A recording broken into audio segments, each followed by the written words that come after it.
শ্রীমদ্ ভগবদ্গীতা যথাযথ দ্বিতীয় অধ্যায় সাংখ্যযোগ শ্লোক নাম্বার 44 ভৈগৈশ্বর্য প্রশক্ত্যানাম তয়া প্রহিত চেতসাম ব্যবসায়াত্মিকা বুদ্ধি সমাধৌ ন বিধায়তে।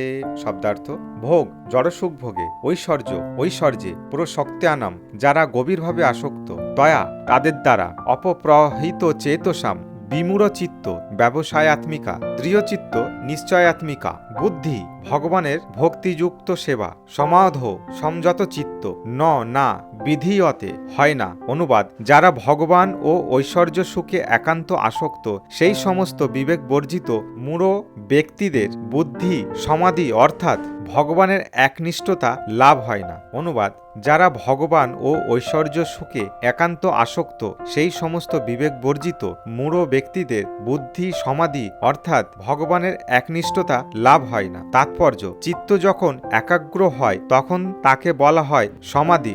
বৈদিক অভিধান নিরুক্তিতে বলা হয়েছে সম্যগাধি ইয়াতেহ স্মিন্নানাত্মাহ তত্ত্ব ইয়াথা আত্মানাম। মন যখন আত্মাকে উপলব্ধি করার জন্য একাগ্র হয় তাকে তখন বলা হয় সমাধি। যে মানুষ ইন্দ্রিয় সুখ উপলব্ধি করতে উৎসুক এবং যারা অনিত্য জড়জগতের দ্বারা মোহচ্ছন্ন, তাদের পক্ষে একাগ্র চিত্তে আত্ম উপলব্ধি বা সমাধি করা অসম্ভব। মায়া তাদের এত গভীরভাবে বেঁধে রেখেছে যে তাদের পক্ষে সেই বন্ধন থেকে মুক্ত হওয়া দুষ্কর।